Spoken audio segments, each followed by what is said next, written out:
There's a question that atheists ask really often. This question is so common that they constantly talk about it in forums, on social media, in videos. Perhaps this is one of the most important pillars of disbelief. On the other hand, it can also confuse Muslims. Here's the question. The diseases, evils, and calamities that happen to us, why does God allow these bad things to happen? If there's a creator, then he wouldn't have allowed such calamities to happen. But is it really so? First of all, the existence of evil in the universe cannot be proof for the absence of a creator. Why? Let me explain. For example, let's imagine a gallery or an art exhibition. Depending on their interests, the people that are visiting them may or may not like the works of art inside. When someone who doesn't know anything about art sees a famous and valuable painting, they might say, "This painting doesn't make any sense. I only see irregular and chaotic lines here." However, for someone who knows about art, that painting might have excellent qualities and have many meanings behind every detail. Yes, someone who doesn't understand art may not like the work, but they cannot say, "This work doesn't have an artist." Just like that, a person who's looking at the universe may find some calamities ugly, or he might not like the diseases that are happening to him, or he can be unable to understand the reasons behind them. But none of these things can be a proof of the absence of God, because even saying that there's ugliness indicates a doer. So an atheist cannot claim the absence of God by pointing to the calamities. Then we can confidently say that this is not an issue about the absence of God, and it cannot be used as a proof for it by the atheists. But then, what is the reason why human beings struggle with all these difficulties, disasters, and catastrophes? Let's have a look at this. You can say if something is flawed or not by looking at the purpose for which it was made. If something works well in accordance with its purpose, we can say it's of good quality. It's nice, it works perfectly. But if it doesn't work as intended, we say that it's ugly and flawed.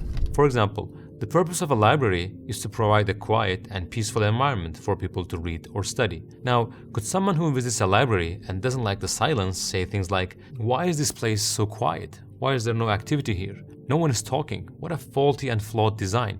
Could he criticize it like that? Of course not, because a library is supposed to be this way. It's an environment that provides silence. It's its purpose. So the fact that the library is quiet indicates that it is a quality and a good library. Or imagine a gym. Someone is visiting there for the first time and sees that the people are tired and sweaty, lying on the floor, exhausted. Could he say things like, "Who is persecuting these people? What a pity, what a cruel and flawed environment"? Of course he couldn't, because the purpose of this place is to make people physically improve themselves through struggle. Just like in these examples, this universe is created to serve a certain purpose. We can only understand whether the events in the universe are good or bad by looking at the purpose of the universe. And only the creator of the universe can tell us this. Among the purposes of its creation, recognizing the names of Allah comes first. Our ultimate purpose is to be a good slave of Allah, and in order to achieve this, we have to truly know His names and attributes first. Many other purposes can be counted as to why the universe was created in this way, such as making progress by struggling with trials, showing Allah our commitment by passing the tests of patience, and so on. If you look at the universe in light of these purposes, then it's necessary to have troubles, calamities, and diseases. For example, if there were no diseases, could we know the name of Allah as Shafi, the healer, or the name Ar-Razaq, the provider, if there was no hunger? If there was no tests of gratitude and patience, could spiritual progress be achieved? No. Then the universe and the events which we call calamities within the universe are necessary for humanity's duty to get to know Allah and to increase their rank through struggle. Therefore, we cannot look at these events as flaws or evil things. As Towards Eternity, we need your support.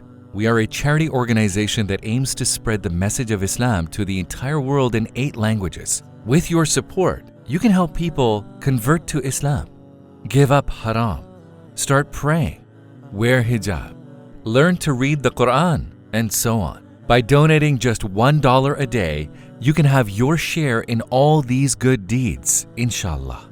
Donate to Towards Eternity, and don't let this Ramadan pass without making a difference. Another point is that something is either beautiful in and of itself, or is beautiful in terms of its results and outcomes. Even many issues that we think of as evil can bring many beauties in terms of their results, because everything is known and understood through its opposite. For example, if there was no cold, the concept of heat couldn't be known. It couldn't be understood. Without darkness, light cannot be known. Similarly, the events that we describe as disorder, evil, and ugliness are actually matters that enable us to realize the order, goodness, and beauty in the universe. I mean, think about it. Imagine if there was no ugliness. Could we recognize beauty? Or could we speak of order where there was no disorder? So the existence of opposite concepts is necessary to understand them. A person who is constantly living in order and beauty can no longer understand the value of these things. He cannot even notice them. We can evaluate natural events such as earthquakes in this manner. For example, earthquakes can seem evil from the outside. It's an event that shakes the earth intensely and is considered to be a calamity. At face value, they may be perceived as very harmful and bad, but in fact, the earthquakes tell us that there's actually order in the universe. Yes, earthquakes remind people that the earth does not shake on vast majority of the time and make us realize that such an orderly and stable earth is actually a blessing.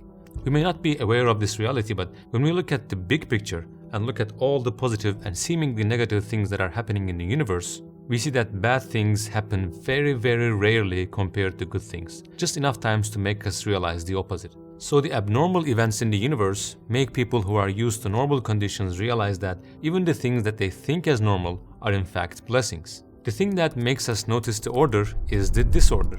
The thing that makes us the beauty beautiful is the ugliness of the ugly. So even the matters that are assumed to be in a disorder are in fact beautiful and serve a purpose. Another point is that constant, uninterrupted beauty makes people forget about the hereafter by making them heedless. The beauty of this world might intoxicate people. For a person who forgets his duty in life and forgets about the hereafter, troubles are actually a warning and a wake-up call. A reckless, deluded person cannot be aware of why the events around him are happening and can make mistakes in understanding them. At that point, someone should wake him up to reality. Waking him up would be the greatest favor that can be done to him. Just like that, the human being who was sent to this world to know Allah sometimes forgets his duty.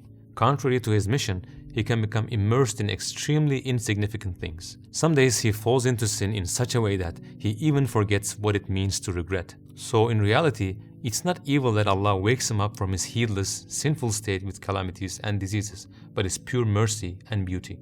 Because when you look at it, whoever experiences a problem starts thinking more about the hereafter compared to other people, and he turns to worship. So even from this point of view, we should see calamities not as evil, but as blessings to be thankful for. As human beings, we try to learn what is beneficial and what is harmful to us throughout our lives, and most of the time, we understand the logic of the events and the wisdom behind them later. For example, the slap of a mother to prevent her child from touching the stove heater is actually a blessing for him. The child isn't aware of this yet. He can neither recognize the danger of the stove, nor can he immediately understand the reason for the slap. But when he understands the danger of the burning stove later on, he realizes that the slap was actually a result of compassion, an act of love. So, if you look at it from the point of view of mercy, in a real sense, there is no ugliness and evil. Just like in these examples, there may be some warnings that Allah sends our way. Sometimes we don't understand them. We may think of them as bad things, but in fact, it's the opposite. It's an act of pure mercy. Sometimes it takes time for us to realize that. Just think about it. Knowing that even the slap of a mother has a wisdom, a logical reason behind it, how can there be no mercy or purpose in a warning that is sent by Allah, who showers human beings with so many blessings with His infinite love and care? Yes, the human being is like a soldier on duty, who is trying to understand the universe and get to know his Creator. Think about the blessings of Allah and the fact that He created so many beauties. As the one who gives the feeling of compassion to all the mothers, would Allah ever intend any harm to you in a real sense? As the one who puts benefit in all things and manages everything with great wisdom, would He ever create disorganized and useless matters? Sometimes we need to change our perspective and evaluate things holistically, and this issue is certainly one of them.